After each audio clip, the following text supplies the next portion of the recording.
आयुष मंत्रालय द्वारा जो निर्देश दिए गए हैं उसका अगर हम पालन करें, गर्म पानी है, काढ़ा है, इनका निरंतर सेवन करें। चलंतु बनैबा काढ़ा आयुष मंत्रालय द्वारा निर्धारित। प्रधानमंत्री नरेंद्र मोदी कहते काढ़ा पीवा द्वारा करुणा दायरु आमे रक्षा पाइबा। चलंतु प्रस्तुत करिबा हमर काढ़ा। देखंतु एई भली आमे गोटे जगह नबा। एई भली गोटे ग्लास रे आमे 3 ग्लास पानी नेबा। देखंतु मु गोटे ग्लास पानी नेछि आधे ऐड कर दोछि। देखंतु 2 ग्लास पानी ऐड करली। 3 ग्लास पानी मु ऐड कर देली। आमे बे गैस ता लगेइबा। देखंतु पानी गरम हे आसलानी। आमे काढ़ा पई फास्ट 2टा तेजपत्र ऐड करिबा। देखंतु 7टी गंगोसुली पत्र मु धरछि आकु छिडेकी आदि ऐड कर देबा। ये देह पई बहुत भलो गंगोसुली पत्र। आमे टिके गोळी देबा।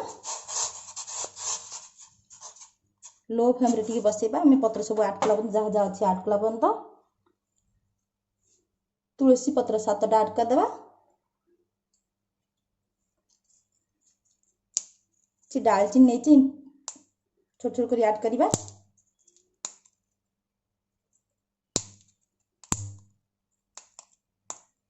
देखंतु हम दालचीनी भी ऐड कर देली।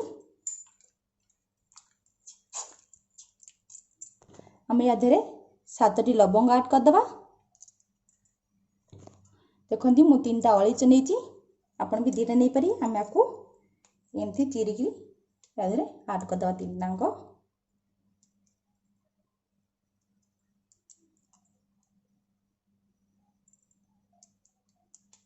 ऐड कर देले हमें एत्ती बड़ मिश्री टे नेबा। या धरे ऐड कर देबा। आपण गुड़ ऐड करि परिबे। ओपे गुड़ नै मु मिश्री ऐड कर दोछि। देखंतु मु किछिटा बेल पत्र नेछि एटा टिक टिक करी ऐड कर दोछि। बेल पत्र भी देह पई बहुत भलो। काश ठंडा जरूर रक्षा पाइबा हमर बेल पत्र आ भी गंगोसुली पत्र। ये बहुत देह पई बहुत भलो। जेते समय ठंडा पई जर पई सब भी भलो। किंतु किछटा मु गोलमरिच नेछि हमें आकु अल्प छेचिकी आधे ऐड कर देला। देखंतु आकु मु छेची देली अल्प अल्प। एइथि में छेचिली जे 5 वर्ष रु अधिक बयस पिला भी पी पारिबे। आकु हमें ऐड कर देबा।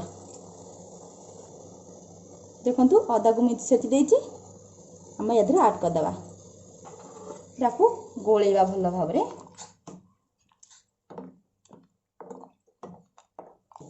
देखंतु मु गुंड हल्दी नेछि। मो पारे गुंड हल्दी अछि। मो कंचा हल्दी नाही। आपण कंचा हल्दी नै परिबे। मो पारे गुंड हल्दी अछि। मु गुंड हल्दी गोटे हाफ चमच एदे ऐड करूची।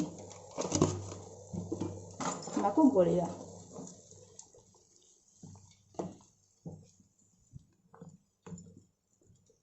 को पीले बहुत भलो करुणा पई ठंडा काश जर सब पई भलो। करी एमती घरे बनातु। समस्ते घर पियंतु करुणा दायु रक्षा पाइबा आमे।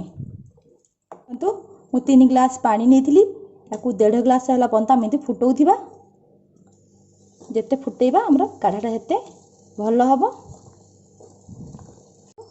काढ़ा हे गेलानी हमें आकू गैस बंद कर देबा। चलंतु आकू हम छाणी नेबा।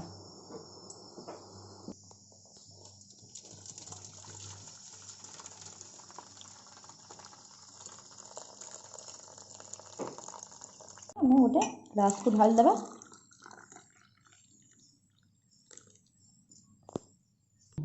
देखंतु प्रस्तुत हो गेला मोर काढ़ा।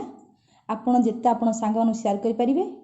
बहुत मात्रा को शेयर करंतु जेमति समस्त घरे बने पीबे। रहिली जय जगन्नाथ।